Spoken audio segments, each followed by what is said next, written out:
Hey guys, welcome back to the Nocturnal Chronicles. Tonight we begin with the divine chaos and cosmic soap opera that is ancient Egyptian mythology. So before you get comfortable, take a moment to like the video and subscribe, but only if you genuinely enjoy what I do here. And let me know in the comments where you're retuning in from and what time it is for you. It's always fascinating to see who's joining us from around the world. Now, dim the lights.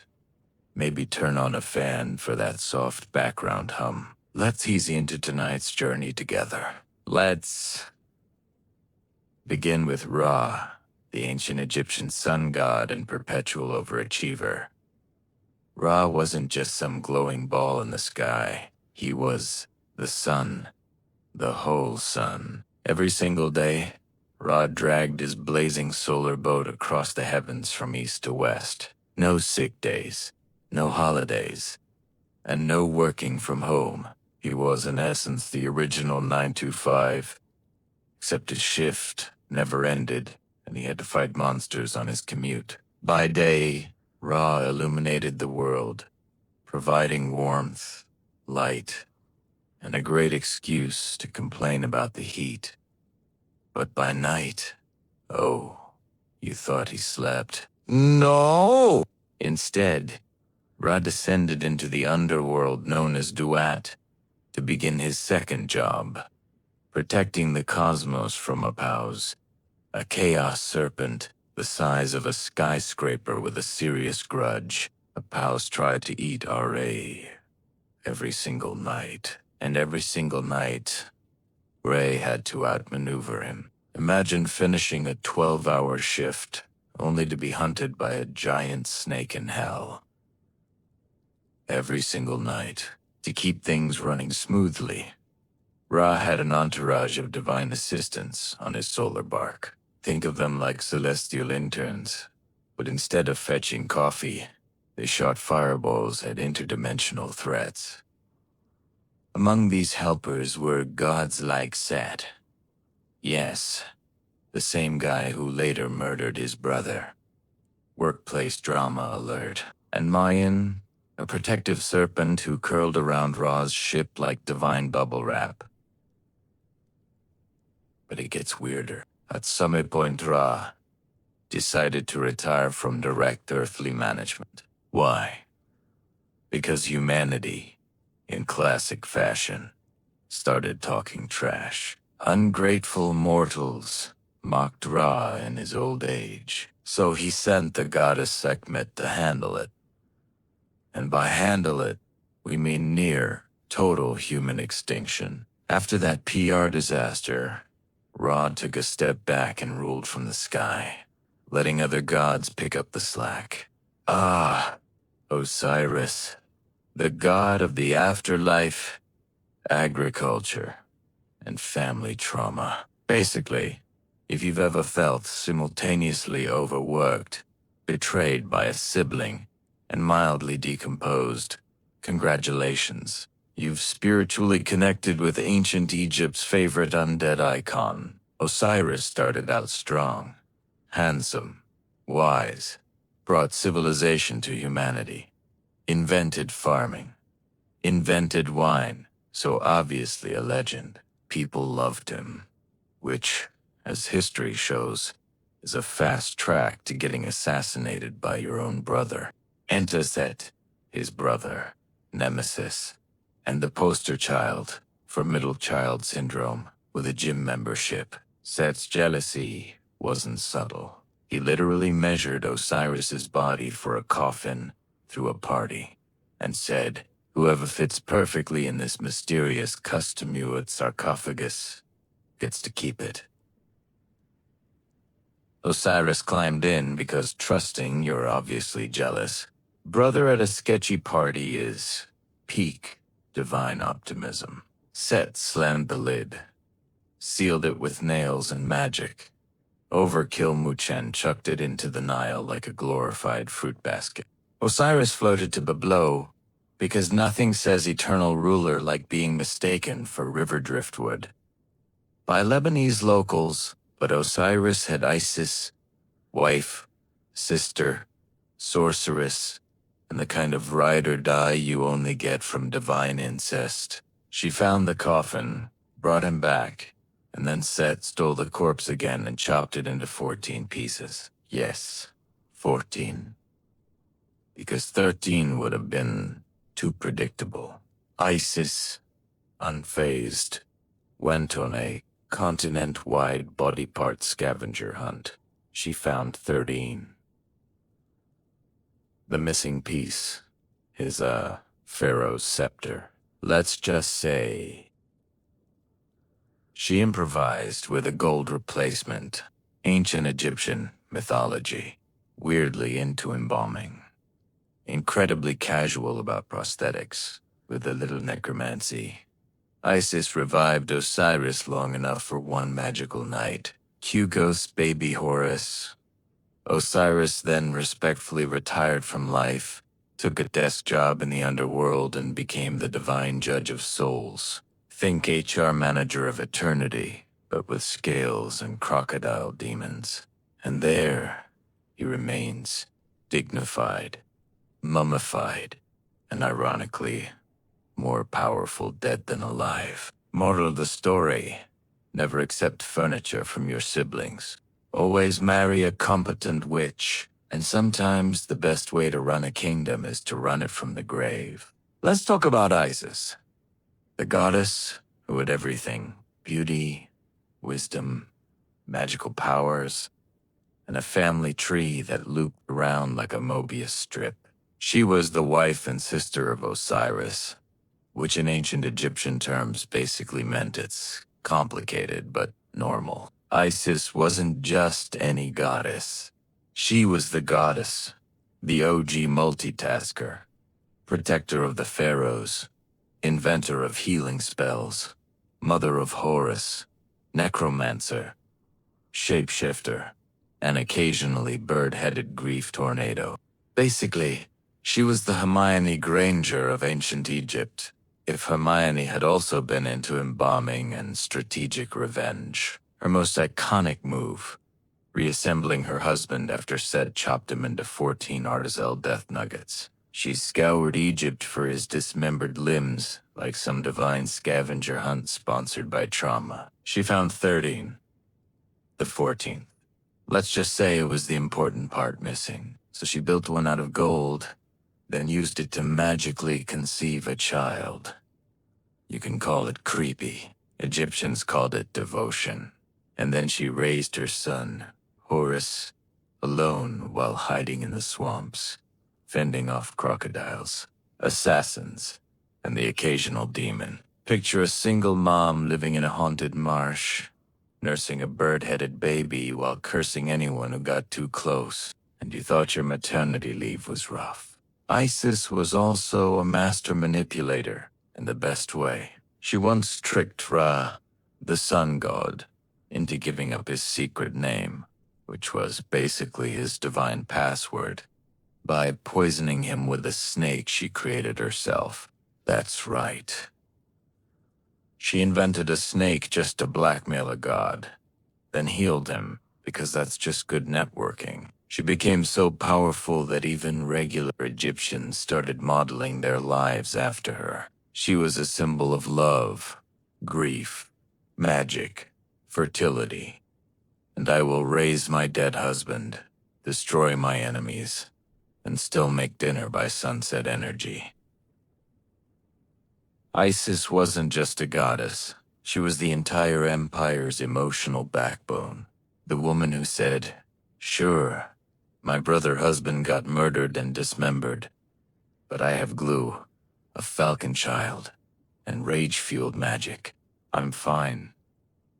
And now the Avenger, Horus, god of kingship, the sky, and dramatic revenge arcs. If Isis was the tireless single mom in Osiris, the murdered dad turned underworld manager, then Horus was the angry teen trained from birth to punch his uncle in the face, which, to be fair, was considered divine justice. Born in secrecy in the Nile Delta swamps, Horus spent his early years being nursed by Isis and protected from Set's assassins, snakes, scorpions, and whatever else haunted Egyptian wetlands. Picture Spider-Man's origin story, but with more bird heads and maternal resurrection magic. Once Horus hit divine puberty, he did what every good mythological child does: vowed revenge, and so began the longest, pettiest custody battle in history. Horus claimed the throne as the rightful heir to a son. Set said, "Nah, I murdered your dad fair and square." The gods said, "Let's hold a celestial courtroom drama that lasts 80 years. Yes, 80. Because nothing says timeless myth like bureaucracy. The court proceedings included boat races, magic jewels, transformation battles, and yes, one infamous episode where Set sexually harassed Horus, tried to humiliate him with divine fluids, and Horus's response was to catch it in his hand, throw it in a swamp, and then Isis trapped Set's own stuff in lettuce and fed it back to him. You read that, right? Welcome to ancient mythology. No refunds. Eventually, after enough slapstick divine warfare to rival a Looney Tunes marathon, the gods ruled in favor of Horus. He claimed the throne of Egypt. His missing eye was magically restored after Set gouged it out in a brawl, and he became the living embodiment of pharaonic power. And that eye, the famous eye of Horus, symbol of protection, healing, and don't mess with me. My family invented it's still one of the most recognizable icons from ancient Egypt, worn by rulers, soldiers, and modern tourists who think it looks cool on a tattoo. Meet Set, also spelled Seth Sutek, or why is he like this? God of Charles deserts, violence, storms, and being that relative at every divine reunion. If the Egyptian pantheon had a black sheep, set the standard, then probably set the sheep on fire for fun. Born of sky goddess Nut and earth god GB, Set came into the world already suspicious. He was the red-haired, square-jawed oddball among a lineup of falcon-headed overachievers, while his siblings were busy embodying order, fertility, and cosmic harmony. Set chose vibes, mostly violent ones. He ruled over the desert, which is mythological code for everything awful. Sandstorms, Set. Droughts, Set. Strange political instability that somehow benefits one Igumiak. Definitely Set. But what really made Set infamous was his Oscar-worthy role in the Divine Family drama. His brother Osiris was beloved, wise, and accidentally alive. So naturally, Set shoved him into a coffin and threw him in the Nile. Ancient Egypt, where your murder weapon is sometimes a luxury casket. When Isis retrieved Osiris's body, Set doubled down, chopped it into 14 pieces, scattered the parts like mythological confetti. Set didn't just commit murder, he invented the ducks. This package. Then came Horus, Osiris's son, who grew up with one goal: avenge Dad. Set and Horus clashed for 80 years, a feud so long it required divine arbitration, magical jewels, and one lettuce-based scandal that's still too weird to unpack before midnight. Despite his villain arc, Set wasn't always the bad guy. In earlier myths, he was seen as the necessary chaos, the brute strength protecting Ra during his nightly battle with the serpent. Set literally stood on the solar boat, stabbing chaos snakes in the face while everyone else slept. So yes, he's a dessert maniac. But your dessert maniac. Eventually, Set's PR went downhill. Later, Dynasties demoted him from misunderstood anti-hero to full-blown enemy of the state. Pharaohs scratched his name off temples. His cults vanished. Even his animal mascot, some mysterious snouted beast with square ears, disappeared from nature like it couldn't handle the bad press. Next on our pantheon tour is Anubis, the god of mummification, the afterlife. That calm guy at every party who stands in the corner silently judging your aura, with the head of a jackal and the demeanor of a brooding funeral director. Anubis was Egypt's ultimate goth before eyeliner was invented. He didn't just hang out in graveyards. Aeon it, Tim. While other gods were busy with celestial wars and incestuous palace drama, Anubis was elbowed deep in linen wraps and sacred oils, making sure your soul got to the afterlife without detouring through a cursed bog. His origin story? Slightly murky, like most gods in Egypt's tangled family trees. Depending on the version, he's either the son of Nephthys and Osiris, or Ra and bastard, or someone accidentally left the divine baby at the doorstep of a pyramid. Either way, he didn't let the lack of family structures stop him from becoming the world's first licensed when Osiris was chopped up like a mythological sushi platter. Anubis was the one who reassembled him, not Isis, not Horus, Anubis. He cleaned the bits, applied the oils, said a few sacred words, and voila first mummy. Basically, Osiris owes his second life to Anubis. Ancient mortuary finesse. Anubis also invented the art of the weighing of the heart. When Diaju heart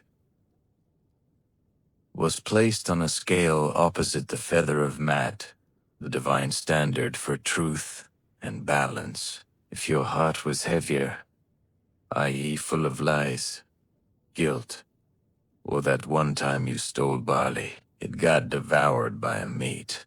A crocodile, lion, hippo creature that looked like evolution hit shuffle. And who stood by, calmly watching this terrifying judgment ritual? Anubis, unbothered, unblinking, possibly sipping metaphysical tea. Despite his spooky reputation, Anubis wasn't malevolent. He protected graves, scared off tomb robbers, and guided souls with quiet competence. Honestly, he'd probably run a 5-star funeral home on Yelp if he were around today.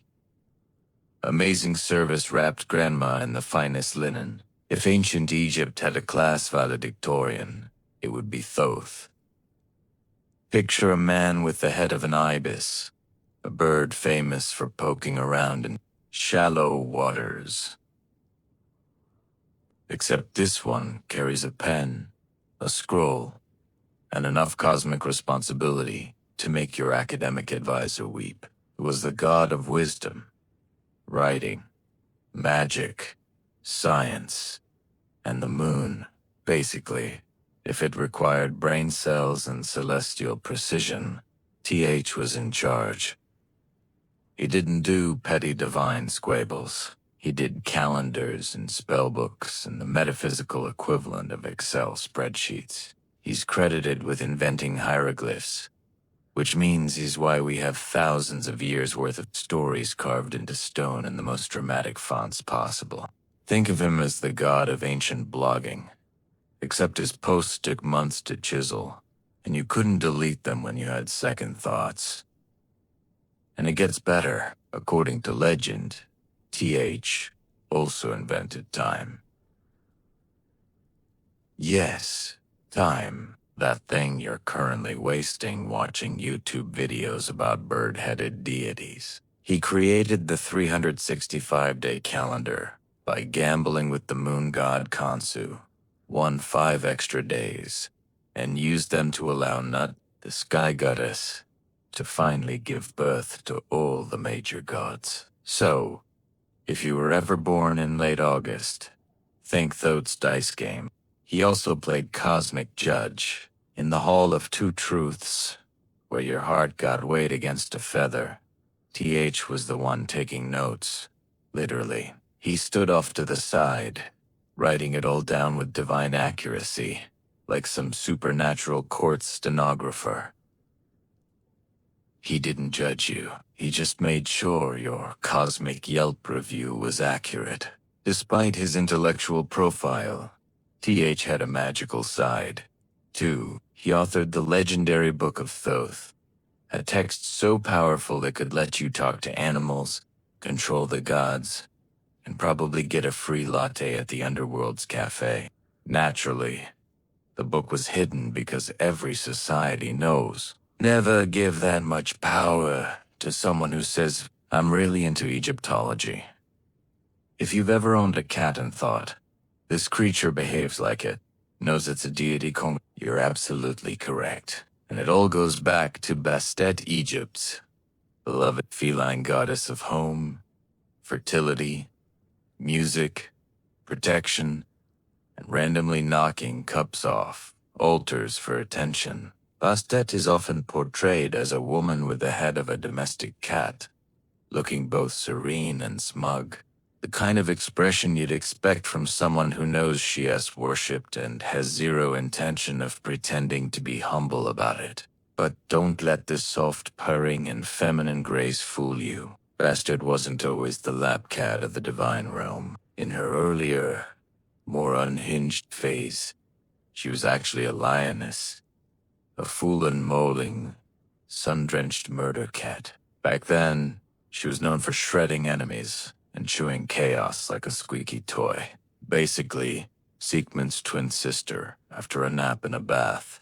Over time, though, as cities grew and Egyptians began favoring hearth and home over carnage and sanced rage, Bastet's public image softened. The claws got a manicure, and the blood-stained lioness slowly morphed into a sleek domestic mouser. Suddenly, she was the protector of households, mothers, and all things soft, provided you didn't touch her tail uninvited. Her city of Babastis became a hotspot for feline fever. Pilgrims traveled there in droves, not to find spiritual enlightenment, but to pet cats. Ancient graffiti even shows families arriving with literal cat-shaped coffins so they could properly mummify their purring companions. Because nothing says eternal devotion like linen wrapping Mr. Whiskers. Bastet was also associated with music and dance, possibly because anyone who's ever watched a cat trip over a harp knows it's both entertaining and spiritual. At her festivals, women would shake sistrums, musical rattles, drink heavily, and celebrate joy, femininity, and the fact that cats do not care about your rules. But woe to anyone who harmed a cat in ancient Egypt. Bastard's wrath was legendary. Killing a cat, even by accident, was often punishable by death. Yes, that's right. Trip over your tabby, and the next thing you know, you're being judged in the afterlife by Anubis in public opinion. Ah, Hathora, the original party goddess of ancient Egypt. She had cow ears, a sun disk on her head, and the divine authority to make you fall in love, start dancing, cry uncontrollably, or all three within 10 minutes. Basically, she was the embodiment of your favorite chaotic friend at a wedding reception. Hathora was the goddess of love, beauty, music, dancing, fertility, motherhood, and most importantly, beer. Yes, an actual goddess of beer. The ancient Egyptians were far too practical to leave something that's sacred in mortal hands, often depicted as a beautiful woman with the ears or full head of a cow. Hathora was not just your average celestial dairy queen. She was also a nurturing mother to the pharaoh, a guide to souls in the afterlife, and the kind of deity who could make even your worst haircut feel sacred. But don't get too comfortable. Hathor had a past. She was once a terrifying force of vengeance under the name the lioness goddess who nearly obliterated humanity. Gazara got a little cranky, you know. Typical overreaction. Locally, the gods had a foolproof plan. Get her drunk. Ra tricked her into drinking 7,000 jugs of beer, dyed red, so she'd think it was blood. Seek drank herself into a divine stupor, passed out, and woke up as the much gentler, cuddlier Hathor. That's right. Ancient Egyptian theology includes a hangover redemption arc. As Hathor, she presided over wild festivals like the Festival of Drunkenness, which was exactly what it sounds like. Music, dancing, wine, questionable choices, and everyone pretending it was religious. Think Coachella, but sponsored by temples. Hathor temples were sacred spaces filled with music, incense, sister rattles, and probably a few confused goats. Worshippers came to her for fertility blessings, dream interpretation, or just a good cry after being ghosted by a scribe. In the afterlife, Hathor was said to welcome the dead with milk, music, and the same comforting energy as your favorite aunt. If your aunt happened to wear gold and channel raw cosmic femininity, meet Sekhmet, the lion-headed goddess of war, plague, vengeance, healing somehow, and waking up every morning, choosing violence. She wasn't just fierce. She was the ancient Egyptian version of an apocalypse button that Ra could press whenever humans got too sassy for their own good. It all started when humans, in typical human fashion, started mocking Ra in his old age. You know, the all-powerful sun god who literally kept existence running. The audacity. Ra, feeling a bit sensitive and possibly without his morning coffee, decided that a gentle warning wouldn't cut it. Instead, he created Sekhmet, a flaming lioness with divine rage, solar power, and no off switch. Sekhmet descended upon humanity like an angry Yelp reviewer with a sword. According to the myth, she didn't just kill people. She delighted in it. She was the divine equivalent of a blender filled with bad decisions and arterial spray, and she was doing so well at her job. Humanity was on the brink of extinction within a few days. Even Ra, who again created her, started thinking maybe this had escalated too quickly. So what do you do when your murder lion gets carried away? You trick her into getting blackout drunk. Of course, Ra's priests brewed up 7,000 jugs of beer, dyed it red to look like blood, and poured it all over the fields where Sekhmet was rampaging. Naturally, the goddess saw what appeared to be a blood happy hour, got excited, and chugged the lot. She got so drunk that she passed out 4 days, probably dreaming about conquest and regretting nothing. When she woke up, her bloodlust was gone, sort of. She mellowed out just enough to earn a side hustle as a healing goddess. 'Cause who doesn't want their doctor to also be a literal death machine?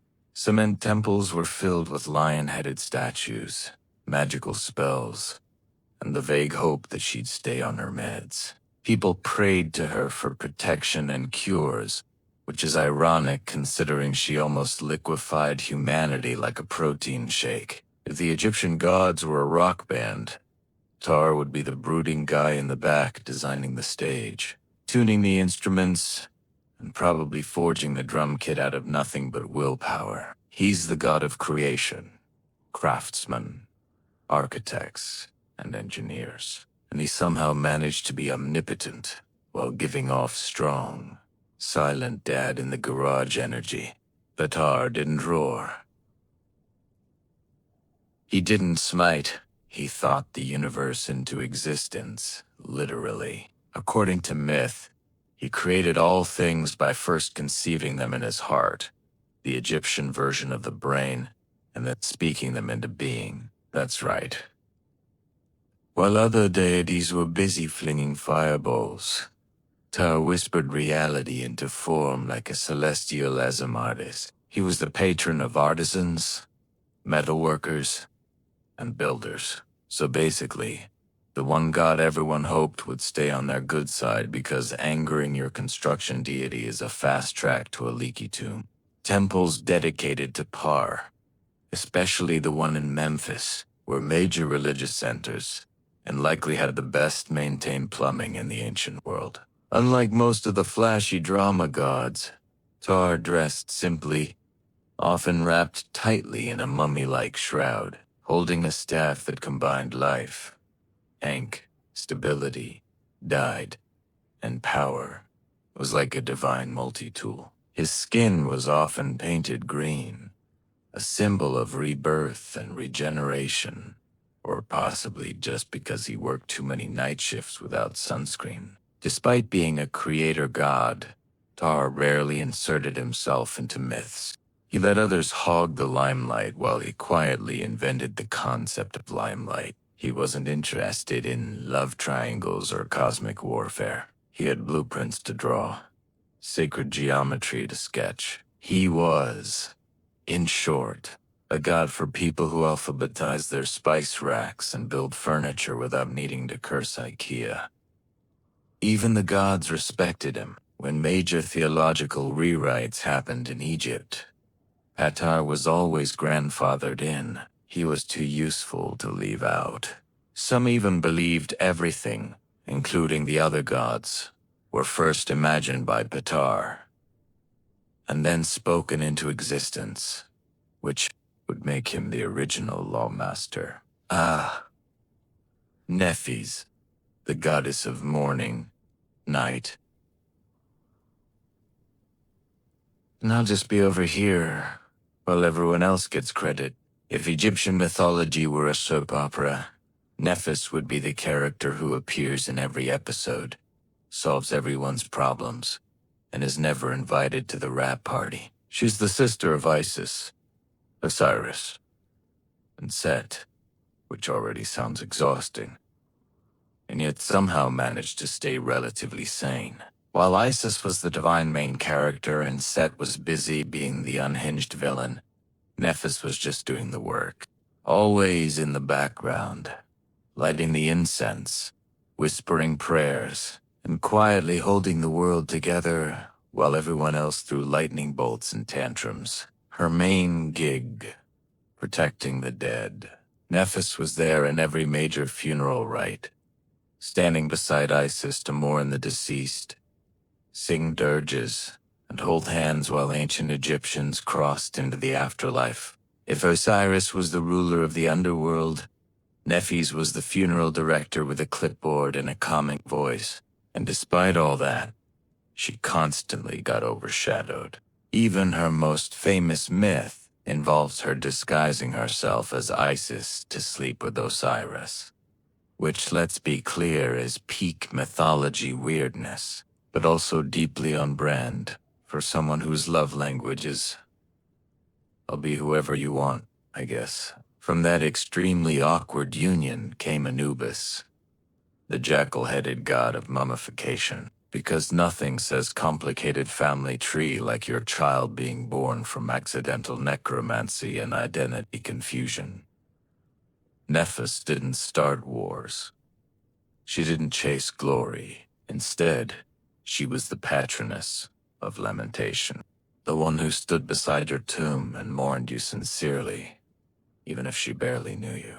She was like the emotionally mature sibling at a dysfunctional Thanksgiving, sipping wine quietly while the others argue about divine succession. Worshippers saw her as a protector, a soft but firm force that guided souls and comforted the grieving. She was moonlight to Isis's sunlight, the cool shadow to all that overexposed drama. And while she rarely got temples to herself, her name was whispered in every sacred rite involving death, rebirth, and the cosmic version of therapy. If the Egyptian pantheon had a moody teen with a cosmic skateboard, it would be Kinsu, known as the god of the moon, time, healing, and occasionally vengeful chaos. Khonsu is one of those deities whose vibe changes dramatically depending on which century you're consulting.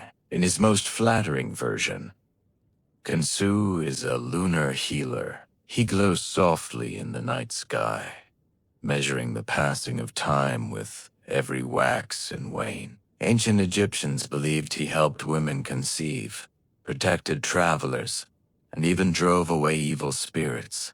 Kinda like a holy nightlight with medical training. But don't let the soft moonlight fool you. Khonsu had a temper. Some stories describe him as a bloodthirsty god who fed on the hearts of the wicked. You know, just casually devouring human essence while moon-gazing. 1 second, he's healing disease, and the next he's reenacting a slasher film in your dreams. Duality. He was often depicted as a young man with a side lock of youth wearing a lunar disk and crescent moon on his head and wrapped like a mummy. Because apparently the moon never ages and never dresses for the weather. Sometimes he holds a crook and flail like Osiris. Other times he's just busy glowing ominously while contemplating your fate. One of his most famous moments comes from the kazoo, the traveler myth, where a statue of him is sent from thieves to a distant land to heal a foreign king. And guess what? It works. So naturally, the locals try to keep the statue, because who wouldn't want a moon god who cures migraines and glows in the dark? But eventually, Ku's statue decides it's bored and returns home like a magical Uber with commitment issues.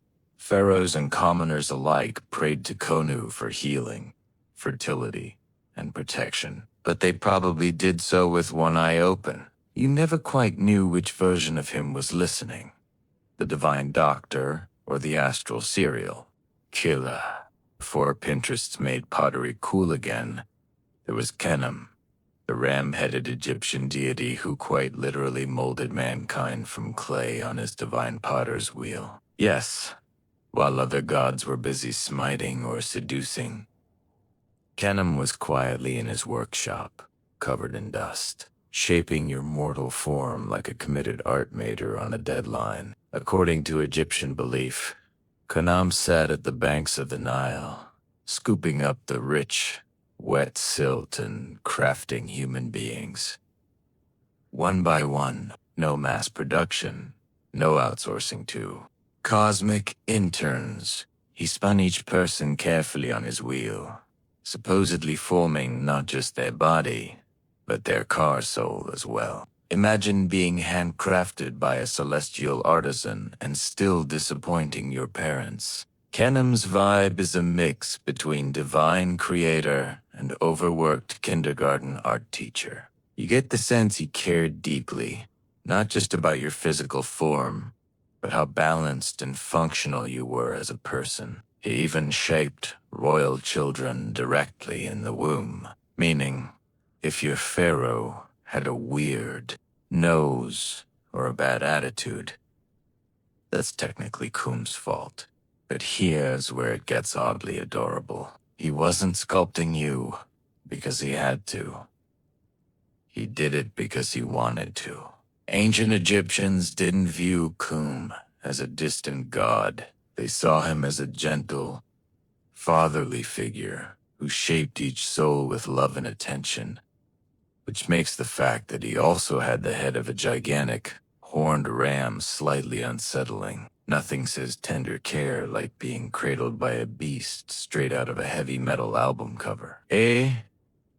Also controlled the flow of the Nile River, the very lifeblood of Egypt, which makes sense. He's got the mud, the muscle, and the messianic vibes. You co-e and have civilization without a reliable water supply, and a cosmic potter making sure you remolded with at least 2 functioning arms. In temples, Khum was worshipped with offerings of water, food, and gratitude. Because let's be honest, it's polite to thank the god who personally handcrafted your liver. Imagine you're in ancient Egypt. You're pregnant.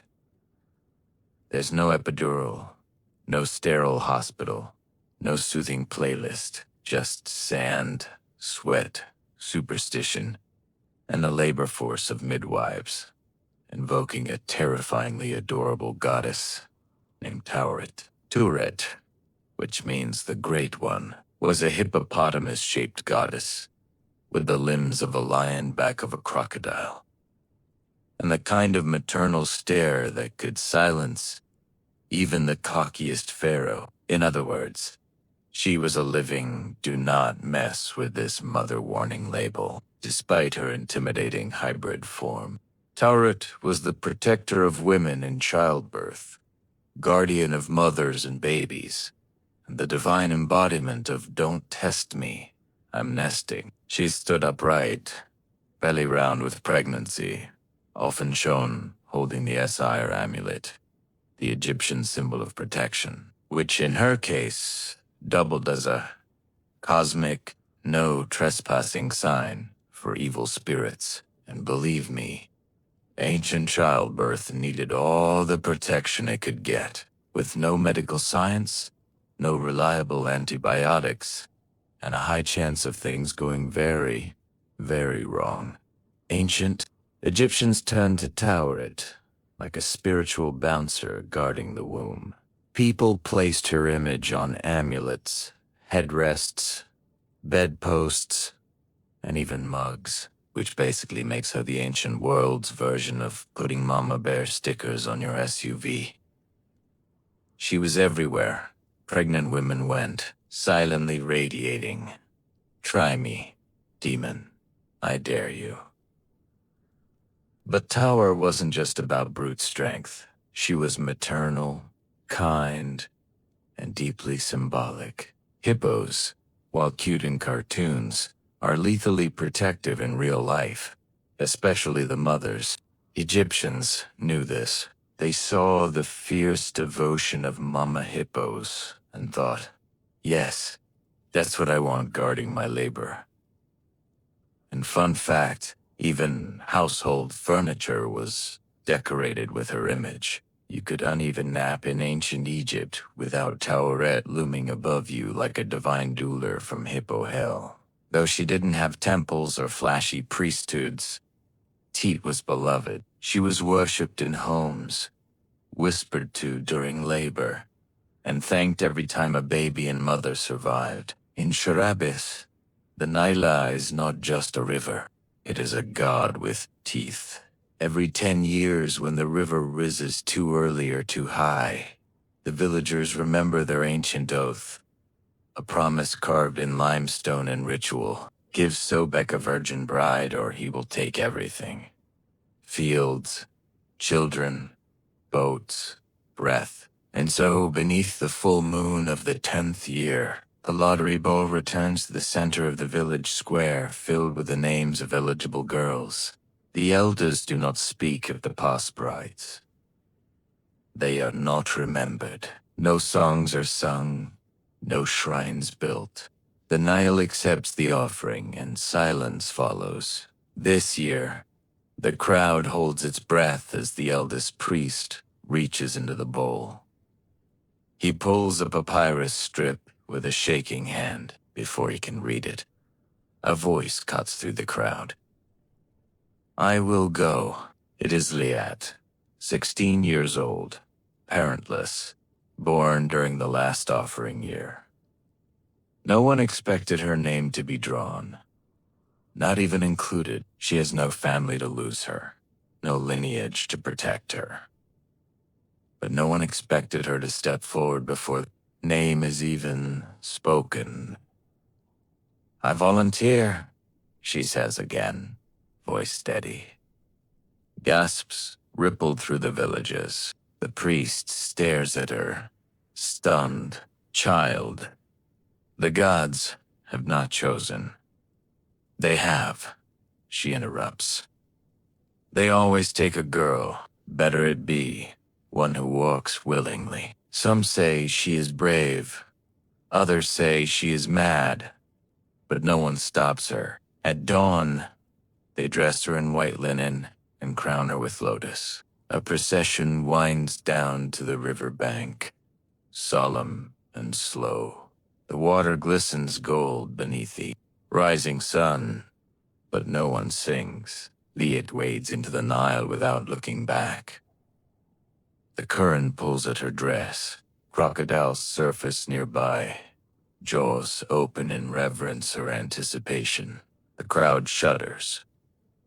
Somewhere, a mother weeps, and then she's gone. No scream, no thrashing. The water closes over her like a secret. The villagers turn away, relieved, believing they have fed the beast for another decade. But beneath the surface, something else begins. Liet is not dead. She is descending. There is no surface anymore. No sky, no air, no sound. Liet descends into a silence so thick it seems to press against her skin like fabric. But she does not drown. The Nile wraps her in liquid arms, cool but not cruel. Her linen gown floats around her like petals. The deeper she sinks, the warmer the water becomes, not boiling, but comforting. Alive. She expects death, teeth, the tearing of flesh. Instead, she is guided, eyes open. She sees shadows move alongside her, long and slow. Crocodiles. 12, 2 dozen. They glide with purpose, forming a procession around her like priests escorting a queen. None touch her. Their golden eyes gleam, unblinking. Then the riverbed appears. But it is no ordinary mud and silt. It is stone. Green stone. Massive steps descend into a temple carved from the bones of the earth. Pillars rise, chiseled with ancient glyphs, glowing faintly with emerald light. Strange plants sway without current. Bioluminescent fish dart, like fireflies. The crocodiles part and vanish into hidden crevices. Lot stands barefoot, unshivering, on the marble floor of a submerged palace. The door before her is obsidian veined with gold. It breathes, it watches, and it opens. Inside, a grand hall stretches into shadows filled with the scent of river moss and lotus. Statues of gods she's never seen, half human, half animal, line the walls. Incense burns underwater, impossibly curling like smoke inside a dream. At the far end, on a throne carved from jade and bone, sits the god Sobek. He is not merely a crocodile with legs, nor a man with fangs. He is both and more. His shoulders ripple with strength, scales shimmer like oil in sunlight. His jaw could bite through stone, yet his eyes are old, intelligent, watching her with something that feels like hunger, but not for flesh. Leet drops to her knees. I was not afraid to die, she whispers. Good, rumbles Hawk, his voice a flood in her bones. Because you were never meant to. The hall darkens. The walls hum. You are not here for sacrifice, he says. You are here for revelation. The throne room was too vast for echoes. Its waters did not ripple. The stillness was unnatural, like the inside of a held breath. Sobek stepped down from his jade throne. Each movement sent low vibrations through the floor, like distant thunder. Lai remained, kneeling, heart steady. Her instincts whispered danger, but something colder had taken root in her. Curiosity. You expected death, Sobek said, circling her like a slow current. You offered yourself to the river. Why? Lai lifted her eyes. Because it would be better than waiting. Better than watching them throw another girl into your jaws while pretending it was piety. Sock's lip curled into something between amusement and warning. And you thought yourself clever? No, she said. I thought myself free. Soul stopped for a moment. The silence deepened. Then he tilted his great head. You are not here because of courage or sacrifice or foolishness. His voice dropped to a growl. You are here because your blood carries his name. Leah frowned. Whose name? Sobek raised a clawed hand and the green stone of the wall behind him shifted. Glyphs surfaced, old scarred forbidden. A jackal. A scorpion. A serpent of red fire. Set. Layet's breath caught. The god of storms, the breaker of harmony, the betrayer of Osiris. I'm descended from Set, so his eyes narrowed. You are his echo, his ash, his seed. The throne behind him cracked slightly. For 1,000 years, the Nile has kept balance, order, sacrifice. But the desert rises again. The sky. Fractals. God stir. Waris scumming Liet. Tried to stand. The water thickened, pulling at her legs like honey. And you, Sobek said, are not prey? You are betrothed. To you, to what comes after, he answered. You are the hinge, the key, the bridge between storm and flood. Liat stood fully now. Her voice did not tremble. I did not come to be anyone's bride. You came to end something, Sobek replied. You just don't know what yet. He extended his scaled hand. Come, Liat. Let me show you what lies beneath the Nile and what the gods forgot to tell you. The palace was not built. It had grown, rooted in the silt of forgotten centuries. Its walls were alive with moss-veined stone and glowing fungi that pulsed with the rhythm of distant drums. Columns rose, like the trunks of ancient trees, their carvings shifting when Leet wasn't looking. Crocodile eyes followed her from every surface, some stone, some not. So servants were not men. They were shadows with scales, silent, gliding figures who moved through flooded corridors as if born to. They couldn't. They never touched her, but she could feel their presence like water held in the lungs too long. Days passed. If time could be measured down here, Liet was not imprisoned. She was not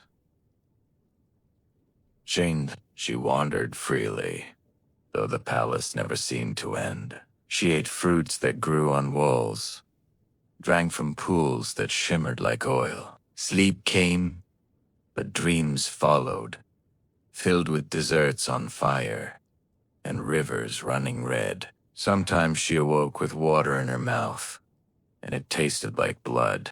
Scrolls floated in glass cases, too ancient for human hands. Weapons of gold and obsidian hung in niches carved into the walls, humming softly as she passed. One room contained a map, not of land, but of currents of ley lines beneath the Nile.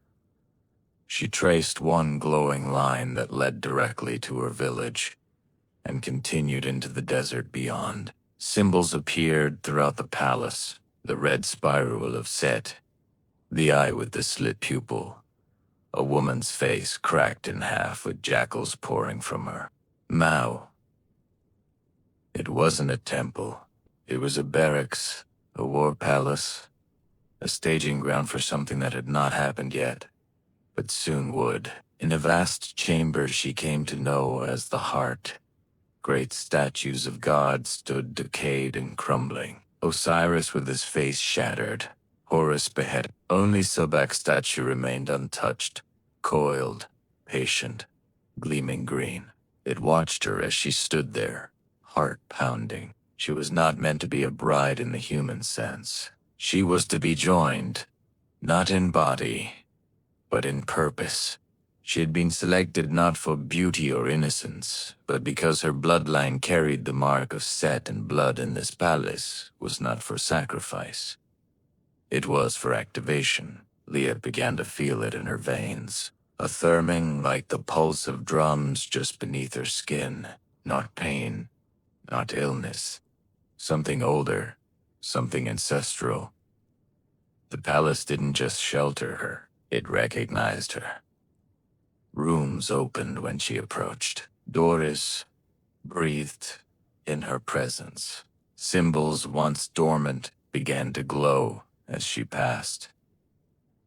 Stone knew her. She stopped dreaming of drowning. Now she dreamed of storms, of red winds over cracked desert, of vultures circling a broken throne, of crocodiles marching on two legs. In the Hall of Echoes, she found a pool, not made of water, but blood, thick, slow-moving, reflective. She leaned over it once, expecting her own face. What she saw instead was a woman with her eyes, but crowned in iron and desert fire, holding a serpent in each hand. She stepped back. The image vanished. Elsewhere, a shrine to Set stood half buried in coral and bone. The other gods had no temples here, no worship. But he did. Red ochre handprints stained the stone walls, some fresh. And she began to understand. This was not Sobek's realm by rule. It was his by alliance. A pact made with the god of storms long ago, sealed in the blood of mortals. Sobek ruled the Nile. Set ruled the desert. Their union was unnatural, but necessary. Together they had built this fortress below the waterline, far from the judgment of Osiris or the scales of Mayat. Laid with her hidden bloodline was meant to restore that pact. Or perhaps replace it. In the Chamber of Offerings, she found a robe waiting for her. Not white like the linen she had worn to the river, but deep green and crimson sewn with crocodile scales and symbols of chaos.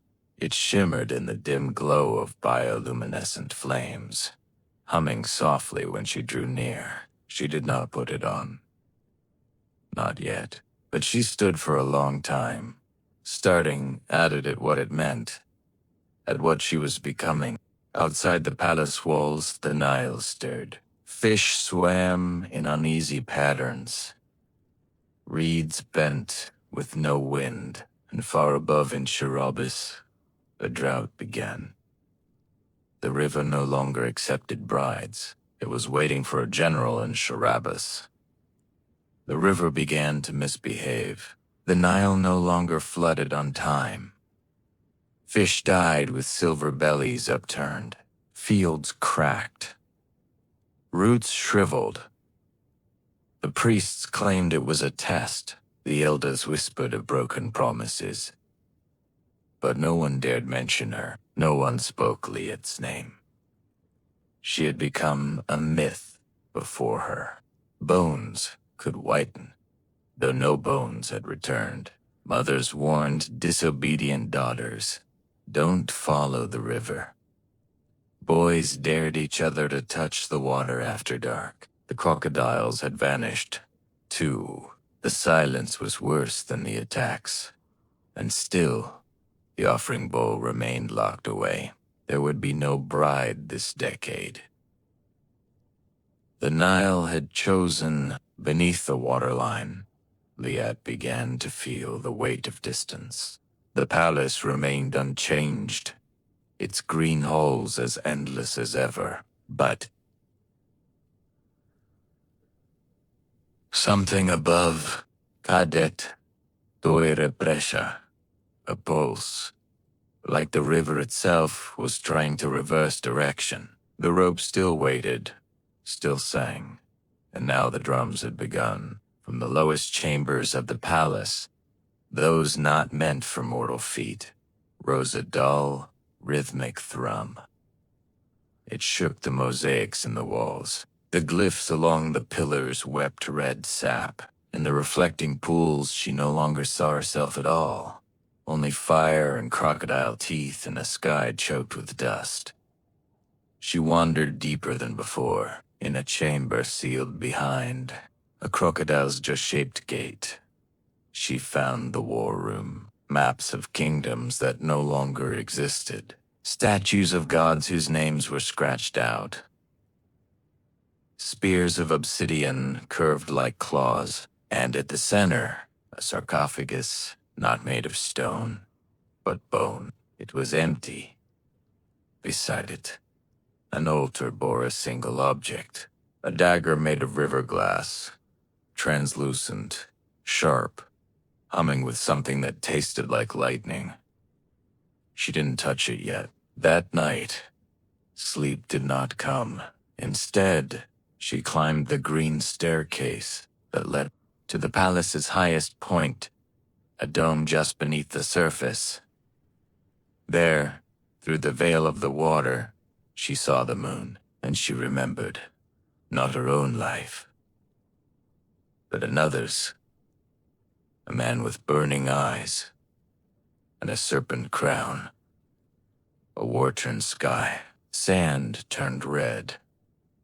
Sobek kneeling before Set, and beside them, a woman in green and red. Her, the moon above the Nile flickered behind clouds, but below the water it shone like a beacon through the palace dome. Lai stared up at it from beneath the river's surface. Her breath, calm, though her heart began to beat faster. Something in her blood was changing. The palace seemed to respond. Walls trembled. Lights flickered. Glyphs once dormant began to shimmer with soft red glow. The robe in her chamber no longer waited. Eat, cold. Eat, cold. Its sleeves fluttered in still water as if impatient. Liet didn't resist. She slipped into the garment, and the moment it touched her skin, the warmth returned. But it was not from the fabric. It came from within. Her veins lit up like river lines on a map. Not pain, not ecstasy, a recognition. She walked the halls differently now. The palace bowed to her. Doors peeled open before she touched them. Sobek's crocodile sentries sank into the shadows. When she passed, she felt no fear, only purpose. She returned to the war room. The dagger of river glass pulsed, bright as a torch. She picked it up. It weighed nothing. At the altar behind it, a circle of symbols flared. Set spiral. Sobek's tooth. A crown cracked down the center, a path from desert to flood. Her hand moved instinctively. She pressed the dagger to her palm, but did not bleed. Instead, a drop of light emerged, red yet glowing like dawn. The altar accepted it. Stone shifted. A hidden chamber cracked open behind the altar, airless and dry. Inside, scrolls, bones, masks, and a mirror made not of silver, but of obsidian polished so smooth it reflected not the face, but the soul. Liet saw herself crowned in crocodile scales and storm-colored robes. Around her feet, sand turned to mud. In her hands, fire and flood. Not one, both, the daughter of Set, bride of Sabik, balance breaker. Outside, in the Nile's belly, crocodiles began to stir. Not in unhair, but in formation. They swam upstream in eerie coordination, their tails carving prophecy into silt. The time for sacrifice had passed. A new role had awakened. Liat was no longer the girl who walked willingly into the river. She was becoming what the gods feared most, a mortal who remembered too much. The palace was no longer still. Walls once dormant pulsed with green and red light. Sobek's emerald sets, crimson. The two currents, once held in delicate separation, now bled into one another. Floors rippled under Liat's bare feet. The air buzzed, not with electricity, but prophecy. Somewhere deep beneath the stone foundation, drums pounded, not ceremonial, not celebratory, martial. So had not appeared since she took the robe and the dagger. His presence remained heavy in the corridors, thick in the water. But he watched from a distance now, as if waiting to see what she would do without guidance. She understood he was no longer her captor, not even her master. They were partners now, or rivals, or something ancient and nameless between the two. The crocodile sentinels, once guards, now moved at her command. They followed her through the palace like soldiers awaiting orders. Their eyes no longer gleamed with hunger. They gleamed with recognition. In one chamber, Liat found a scroll sealed in flesh-cold wax. She broke it. It told of a time before dynasties, before pyramids, when gods ruled not from temples, but from tombs. Alliances were forged, not in ink, but in blood. So, and Seth had once stood side by side against the upper gods. For a time, their dominion stretched from drought to flood. But chaos, even when united, always cracks. Set fell.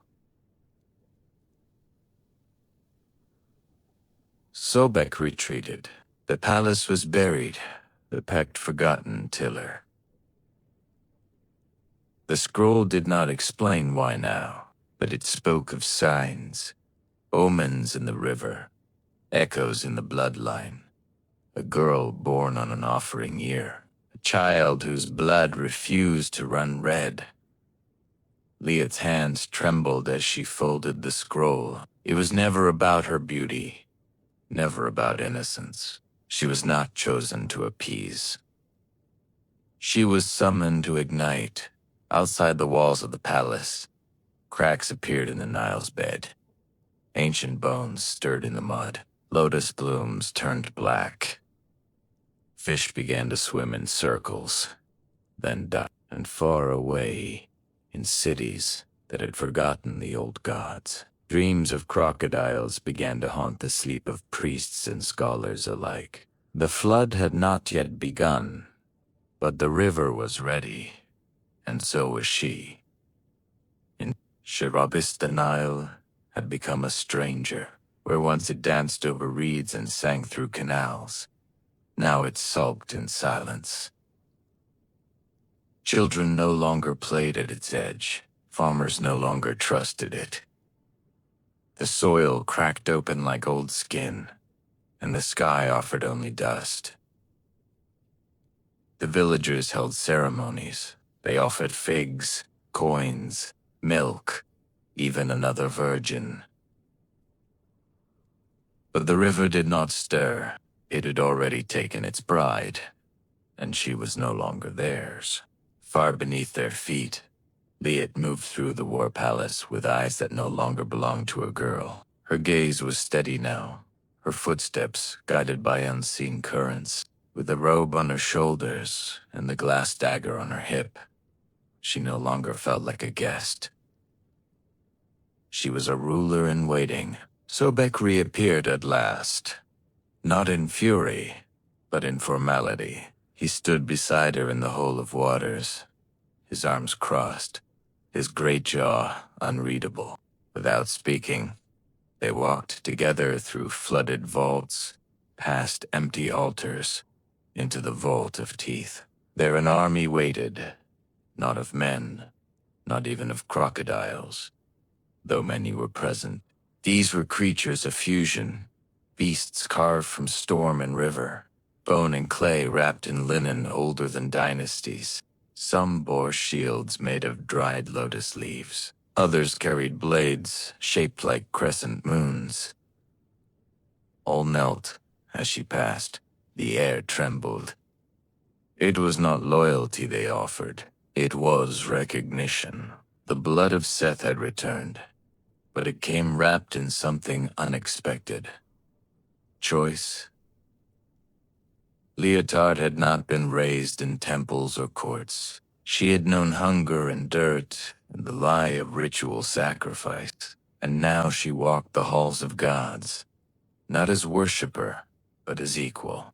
In the center of the vault, a raised platform held a basin. When she placed her hand above it, water rose, spinning, shimmering, showing her images of the world above, cities cracking, deserts swallowing caravans, priests weeping in empty sanctuaries, but also a girl in another village staring into the water, whispering her name, and a crocodile watching unseen. The war would not begin with thunder. It would begin with memory. And Liat, the bride of the river, would not march with soldiers. She would awaken legends. The waters began to tremble. From the cataracts in the south to the delta in the north, something ancient stirred beneath the surface. Not a creature, but a memory long sealed, now waking. The Nile's current thickened, darkened. Whole schools of fish vanished. Reeds withered in their beds. And then one by one the crocodiles returned not to hunt together. In the flooded chambers of the war palace, Leot stood before the obsidian. Near her reflection no longer looked human. Her eyes shimmered like silt. Her skin glowed faintly beneath the robe. The dagger at her side pulsed like a heartbeat. Her transformation was nearly complete. She had not ascended. She had remembered the palace. Once dormant, was now a living thing. Rooms shifted in response to her will. Glyphs carved themselves mid-wall as she walked past, naming her with titles she did not yet understand. The servants no longer bowed. They saluted. In the deepest vault, she found Sobek waiting. He was armored now, not in gold or silk, but in stone and bone. His body bore the scars of ancient wars, but his gaze was calm. In his hand, he carried a staff made from a crocodile spine, the tip carved like a fang. They did not speak. They understood. Behind him, a doorway opened that had never existed before. It led into blackness that bent the eye. A tunnel not of the palace, but of the gods. No walls, no floors, only echoes and stars. This was the corridor between realms, where gods whispered and mortals shattered, and now Liat would cross it.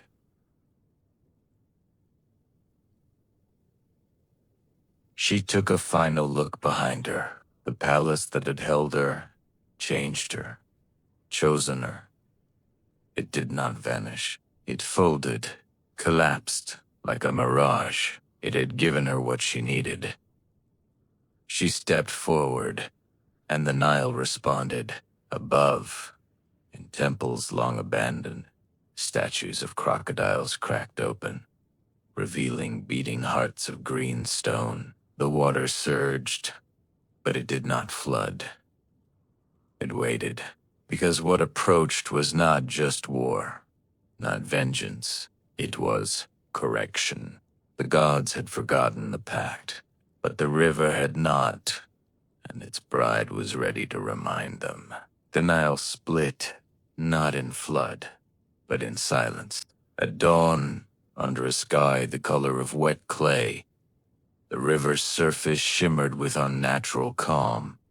Fishermen stood at the banks, nets forgotten in their hands. Children cried without knowing why. Elders fell to their knees, whispering names not spoken in centuries. And from the water lay it rose, no longer girl, no longer bride, crowned in greenstone and river gold, robed in a fabric that moved like storm clouds and flowed like silt. She stood atop the current as if it were solid. The dagger at her side glowed with quiet fire. Behind her, crocodiles lined the banks in perfect rows. Not beasts, soldiers. Sharabas was silent. Some fell prostrate, some fled, but no one spoke her name. She walked into the square where the offering bowl still sat untouched since her descent. Liet reached in, not to draw a name, but to shatter it.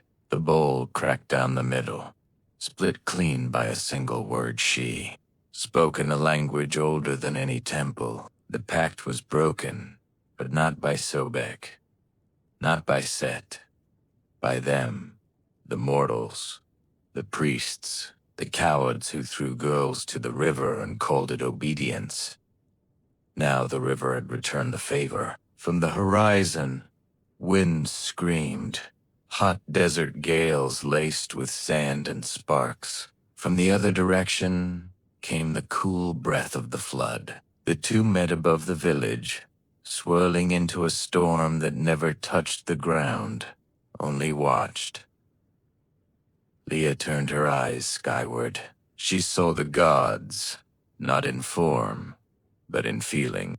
Osiris trembling, Marat retreating, Thoth scribbling too fast to understand what had shifted, because it was no longer their story. Liet spoke again, and her voice carried like thunder underwater. Not loud, but heavy. Final. She would not rule. She would remind. Sobek appeared beside her, not as a monster, but as a companion. He bowed, not in worship, but in acknowledgement. Set did not appear. He didn't need to. His heir had already done what he never could, laid down war without battle, restored fear without blood, balanced chaos with choice. And as the storm dissolved into mist and the villagers dared to breathe again, the Nile whispered through the reeds. The river remembers, and so does its bride, before kings carved their names into stone, before temples echoed with hymns to Ra. The stars ruled the night. They were not lifeless embers, but gods, shimmering daughters, and sons of Nut, the sky goddess. She had stretched herself across the heavens to shield the world from chaos, and her children, thousands of flickering lights, danced across her body. Each had a name, each had a purpose, and each sang a silent harmony that kept the universe in balance. For ages, the stars obeyed. Ra, the sun god, ruled the day, and his order extended to the stars at night.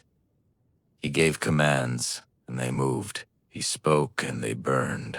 But even in divinity, not all children stay obedient. Among the stars was Teet, a minor goddess of weaving and patterns. She was not bright, not feared, not carved into temple walls, but she saw more than most. And what she saw was control masked as harmony.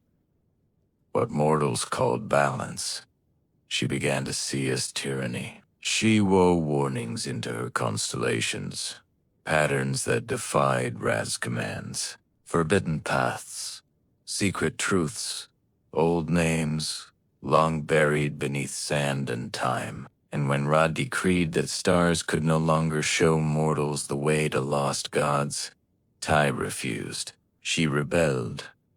Her defiance spread like fire through the sky. First one star vanished, then 10, then 100, not extinguished, but hidden, withdrawn in protest. They folded their light inward and fled the visible realm. They would not guide. They would not shine. They would not serve. The night went dark. No stars. No constellations. No navigators for the sea. No omens for the priests. The sky became a cold and silent ceiling, black and blank. Crops failed. Birds lost their migratory rhythm and collapsed mid-flight. Sailors drowned in open sea. The moon wept without company. Dusk spread like a permanent bruise across the world. Mortals prayed louder, burned more. Incense spilled more blood, but nothing answered. They cursed Tyet's name, though most had never heard it before. They pleaded for the return of the stars, not realizing that the rebellion above was never against them. It was for them, but the gods do not explain themselves, and the sky, once luminous, now refused to speak. In the city of Thinis, once a beacon of light, now a place of flickering torches and half-buried calendars, there lived a scholar named Pamu. He was born during the first starless season, the year of vanishing light. His mother had named him after the word for cat, not out of affection, but desperation. She believed that, like cats, he might see in the dark, and he did in a way where others turned their eyes from the sky. He never stopped looking. By trade, he was an astronomer. Though the profession had become nearly meaningless, star charts had turned to empty parchments. Temples boarded up their observatories. Priests now warned against looking up at all, claiming the darkness was punishment, not mystery. But Pamu kept watching, not because he expected the stars to return, but because he needed to remember what had been lost. His home was a collapsing rooftop near the edge of the city. Each night he traced the invisible constellations in the air with chalk. He lit candles where the stars should have been, and when others mocked him, he simply nodded. They hadn't seen Tyet. He had years ago as a boy lost in the desert beyond Thinness. He had wandered for 2 nights with nothing but wind and sand. Then on the 3rd night, something had shimmered in the sky, a single thread of silver light weaving through the dark like a strand of hair. Tyet.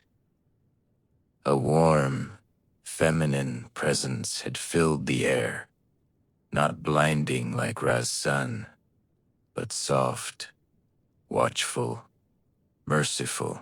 The light danced low across the dunes until he followed it back to safety. No one believed him. They said he'd imagined it, but he remembered. Now the world begged for that light. Droughts came earlier. Animals migrated in circles. Madness crept into the edges of minds. Hope dimmed. One night, as Permux sat, tracing Orion's ghosts on the ceiling of his broken chamber, he felt it, a pull, not from the sky, but from within. A whisper of movement, not sound, as though something had stirred behind the blackness above, something watching back, and when he slept, he dreamed not of darkness, but of thread being handed to him by a woman made of starlight. Permux awoke before dawn, though the word had lost meaning. The sky was always gray now, like wet ash stretched thin across the heavens. He hadn't dreamed in years, not properly. But this time he remembered the vision clearly. Tyet, cloaked in strands of light, placing a glowing thread into his hand. When he opened his fingers, nothing was there, but the feeling remained. That morning, as he walked through the crumbling streets of Thinis, a quiet urgency pushed him east, beyond the granaries, past the dry wells, toward the forgotten part of the necropolis, where no one dared visit. There, hidden behind broken obelisks, cracked idols, stood the last temple of Nut. It was a ruin. Vines had overtaken the pillars. The roof had fallen in. Its pools were dry. Its altars bare. But deep inside, in a chamber carved with constellations that no longer shone, a single flame flickered. A blue flame, cold and low, and beside it sat an old woman. She wore robes of indigo dust. Her eyes were milk white, but she saw him before he spoke. "You're late," she croaked. Pamu froze. "You've seen her," the woman said. "She gave you thread?" He nodded slowly. The Oracle of Nod, believed dead for a decade, smiled without teeth. "Then it's begun." She told him the stars had not abandoned the world. They had retreated, fled to the folds between time, where they waited for a mortal brave enough to retrieve one of their own. But it would not be a journey of sky and distance. It would be a journey upward into the very body of Nut herself, into the divine realms where gods breathed history into being. No mortal had walked that path since the beginning, and none had ever returned. But Tai had chosen him. There was a cost, of course. To find one star and return it to the sky, he would have to betray Tyet, bind her rebellion, and end her exile. Only then would the stars consider shining again. He left the temple with the sky pressing heavier on his shoulders than ever before. He had wanted to find the stars. Now the stars wanted to find him. The journey did not begin with footsteps. It began with a thread. That night, in the silence of his rooftop chamber, Pamu found it waiting, glowing faintly on his floor like a strand of moonlight dropped from the sky. He reached for it, and it moved, not away, but upward, pulling gently, as though inviting him to follow. He climbed. Not stairs, not ropes, but light. The thread extended into the air, through the crumbling ceiling, into the dark sky above. When he touched it, his feet left the earth. Gravity sighed. Let go. He rose slowly at first, then faster into a sky that should have been empty. But above the veil of mortal darkness, another sky bloomed, not with stars, but with memory. He passed through layers of stillness, windless, timeless, cloudless fields of cold blue air. He saw no stars, but the impressions of them, ghosts of constellations traced faintly on the inside of the firmament, like chalk rubbed thin.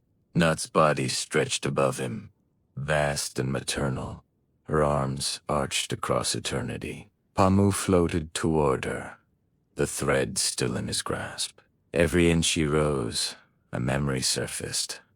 Not his own, but the world's. He passed forgotten gods, cast-off myths, crumbling monuments suspended in sky as if lost in a sea of belief. He saw the first calendar, the last priest of a ruined temple, folding a papyrus star map as the lights faded, a sailor screaming at the ocean, lost under the first starless sky. These were offerings, hints of what had been taken. Then a gate. It was not built. It had always been shaped like an eye, closed, carved with symbols he could not read, but somehow understood. Only the chosen, only the willing, only the one who remembers the light. The thread tightened in his hand. It pulled toward the gate, but something else stirred nearby. A presence, familiar, warm, and dangerous. He turned. There she stood. Tay, not radiant, not monstrous, simply watching, not as a goddess, but as a witness. She said nothing, and Pamu, dangling between the world he left behind and the sky that had exiled its own children, stood trembling, not from fear, from choice. She stood without sound, without light. Yet Pamu knew it was her. Tiant, the star who rebelled, the goddess who vanished, the whisper in his desert memory. Now here, in the space between sky and realm, she appeared not as radiance, but shadow draped in shimmer. She was clothed in threads of collapsed constellations. Stars knotted into her braid like old wounds. Her eyes were ancient, tired, burning, and still she said nothing. Pomu clutched the thread in his hand tighter, the one she had given him in dream. It glowed faintly, now pulsing against his palm like a heartbeat. He opened his mouth to speak, but no sound came. Not because of fear, but because truth here did not require words. She raised one hand. The thread in his grip flickered. Then behind her, the sky cracked. It wasn't thunder. It was a memory of raw, of decree, of stars punished for disobedience. A burst of flame spiraled into the void beyond, swallowing fragments of sky like it was feeding. It reminded him this journey had a cost. He was here to retrieve a star. Just one. A sacrifice to satisfy Ra's conditions. One star returned to order, in exchange for the rest to return to the sky. Pamu looked at Tayat, and knew suddenly, devastatingly, that she was the one Ra wanted. Not a star. The star. The rebel. The symbol of disobedience. The price for peace. He had not been chosen to find a star. He had been chosen to betray a friend. Tai stepped closer. Her voice, when it finally came, was like the wind stirring desert dust. Dry, measured. They sent you to fix the sky, she said, not to understand why it broke. Swallowed hard. The world is dying, and so are the stars, she answered. But death is not always the enemy. Sometimes it is the proof that we lived on our own terms. She touched the thread between them. It trembled. Walk through that gate, she whispered. And the sky will return, but not this sky. Not my stars. Only the obedient ones. She turned from him back into the void. Choose carefully, Pamu. What you bring back may not be worth the light. The gate pulsed before him. Black stone shaped like an open eye, rimmed with glyphs that shimmered and crawled like living ink. Beyond it lay the realm of the stars, the inside of Nut's body, the divine corridor where the sky remembers. Pamu hesitated.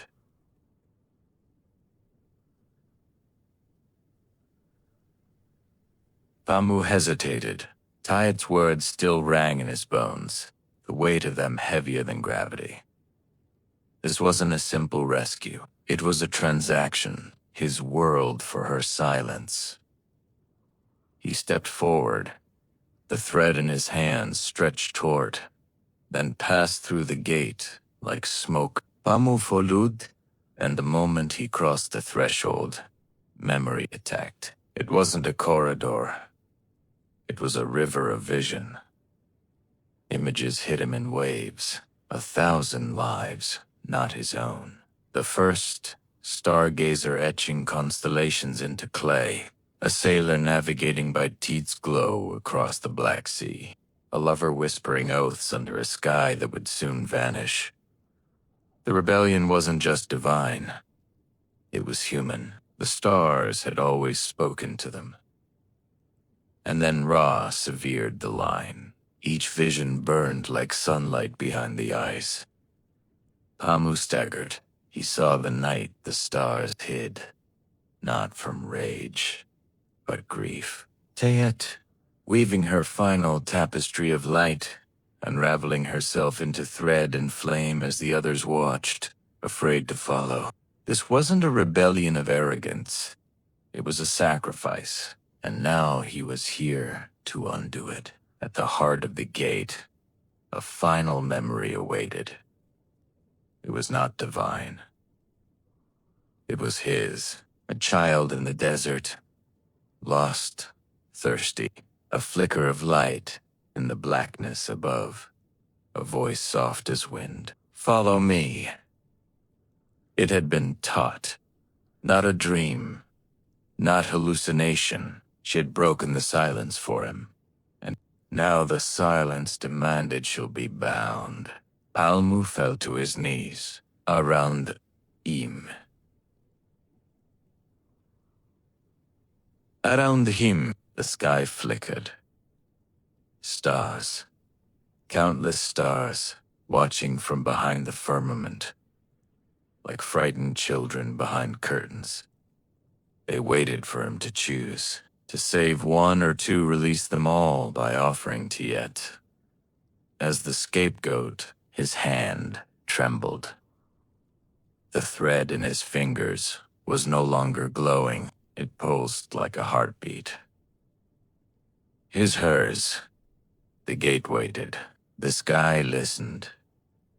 Beyond the gate of memory lay the court of flame. There was no ground, only light, folded and layered like silk in a sandstorm. Pamu floated toward it, carried by the last pulse of the thread. His feet never touched anything, yet he moved, drawn into a chamber that had no walls and yet enclosed all space. Here the gods were not statues. They were forces. Ra burned at the center, a sphere of shifting gold and white fire. Around him orbited silent shapes, deities he'd only read of in temple walls. Now eroded by Marat, her feather blazing with logic. Thath, a script etched into the air itself. And beside them, shadowed and watchful, Horus, Bastard, Sigmund.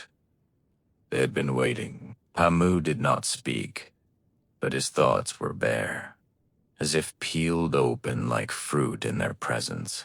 He was shown a vision, earth bright again, stars glittering in obedient patterns, fields blooming, rivers flowing, priests singing praises once more to the gods who had been silent for so long. And at the center of it all, one star returned, tie not shining, bound, fixed to the sky by divine chains of law. Rebellion, erased, her light reabsorbed into the system she once defied. Peace, yes. Order, yes. But not truth. Ra's voice when it came was not thunderous. It was calm, a bargain. Return her, it said, and the night will shine again. Reject the pact and let the world rot in shadow. Pamu felt the weight of humanity behind him. Thirst, hunger, madness in the eyes of children who'd never known stars. They needed him to say yes. They needed light, but he also felt the warmth of Tayet's glow. Quiet in his memory, the warmth that had led him from the desert. Not a command, a choice. In his hand, the thread no longer pulsed. It burned. He looked to Ra.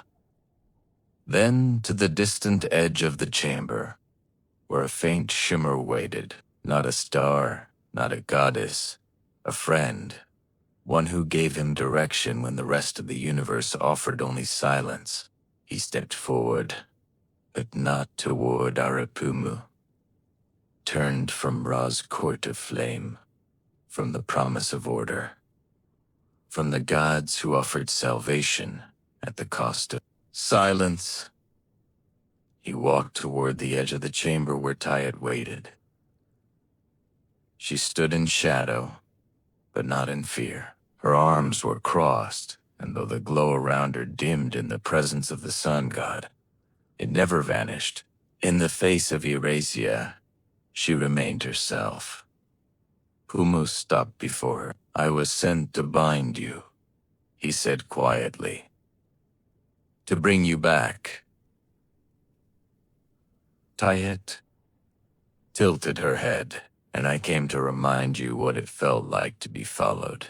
Not because you shine the brightest, but because you chose not to." For a long breath, neither moved. Then Tyet reached forward and took the thread from his hand. It unraveled, glowing brighter now. Gold and silver spun into one. She whispered words not in any human tongue. The sky trembled, and suddenly light burst outward. Not from Ra's center, but from her. A soft, cascading brilliance that filled the chamber like water. The stars, those hiding behind the veil, responded. One by one, they began to flicker back into sight. Not in perfect lines or divine formations, but in wild living patterns. They weren't returning to serve. They were returning to witness. Ra's flame pulsed once, then dimmed. Not extinguished, but humbled. Tyet stepped forward, past the gods. She raised the thread and cast it upward into Nut's vast sky body. It wove itself across the heavens like a scar healed by starlight, and from it a new constellation bloomed, not one of chains. A loom, a thread, a mortal standing in its center. Not worshipped, included. Tai turned to Pamu. "You didn't bring back a star," she said, smiling faintly. "You reminded them why we burned." Then she vanished, folding herself back into the heavens. This time not in exile, but in freedom. And as Pamu descended slowly back to the waking world, the sky above him glittered, not with obedient stars, but with 1,000 small acts of rebellion. The stars had returned, not because of Ra, because one mortal remembered what it felt like to follow light freely given. When Pamu's feet touched the earth once more, the air felt different. Not warmer, not cooler, clearer. He stood on the rooftop of his crumbling home in Thinis, the same place he had traced phantom constellations every night. But now the sky was no longer blank. A soft scattering of stars blinked above him. Not all, not yet, but enough to draw gasps from the sleeping city below. The stars were returning, not in rows of obedient light, but in scattered waves. Some shone with fierce defiance, others like children stepping back into a world that had forgotten them. They were imperfect, asymmetric, glorious. The people of Thinis awoke before dawn. First, the sailors stepping out to check the windless river, then the night market workers, and finally the temple priests, their mouths open in disbelief. For the first time in years, shadows were cast not just by flame but by starlight. The elders wept. The children pointed upward and tried to name the glowing shapes, though none matched the old charts. Pamu stood silent, his heart heavy and light all at once. He had not saved Tai. She had saved herself. Or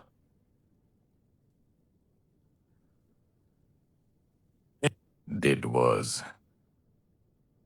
Listen, the Temple of Ra reopened that morning, but not with hymns, with questions. Why had the stars returned without divine command? Why were some missing? Some ibrita, some shaped like patterns, never taught in priestly schools. And who was the man seen standing atop the roof, bathed in new starlight? Word spread faster than fire. Some called him a prophet, others a heretic. Hamu ignored them all. He returned to his rooftop that night with a simple goal: to watch, not to record, not to instruct, just to witness. Because the stars, it seemed, had chosen not only to return, but to change. They were not just gods anymore. They were stories, rebellions, choices, echoes of freedom stitched back into the night. And high above, one new constellation burned just slightly brighter than the rest. A loom, a thread, a figure standing at its center. Not immortal, not divine, just a man who remembered the light. The stars had returned, but not quietly. Each night, new patterns emerged. Strange, constellations that had never graced the old maps. Shapes of rebellion, of lost gods, of mortal acts, etched into divine canvas. Some stars flickered as if struggling to stay lit. Others pulsed with unfamiliar rhythms, refusing to fall into Ra's rigid order. Hamu understood now. The stars had not simply reappeared. They had remembered, and memory once released never settles peacefully. Across the land, temples reopened, some in awe, others in fear. Priests scrambled to rewrite scrolls were copied, then burned.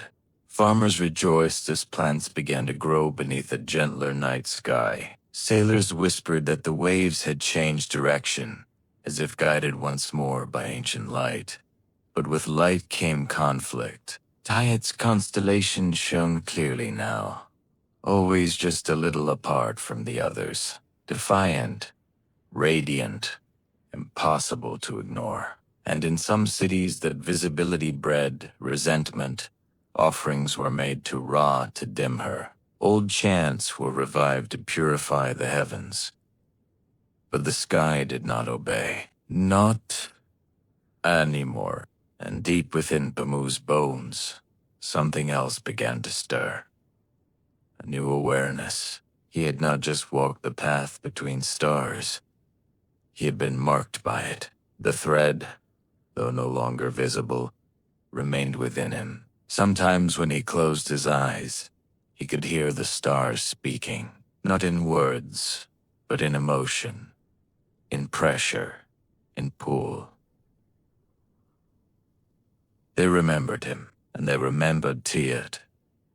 They remembered everything. He began keeping a new kind of star chart, not of positions, but changes. Which stars pulsed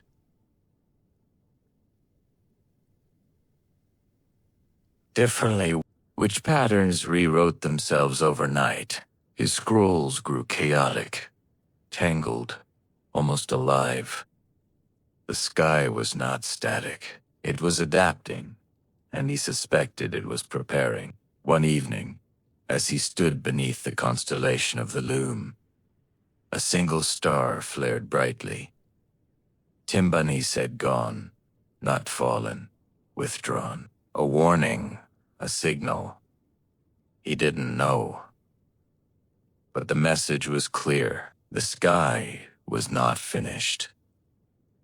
It had begun with silence, returned with rebellion, and now it was watching what mortals would do with the light they begged for. Because the stars may forgive absence, but they never forget betrayal. The stars no longer asked permission. They danced freely.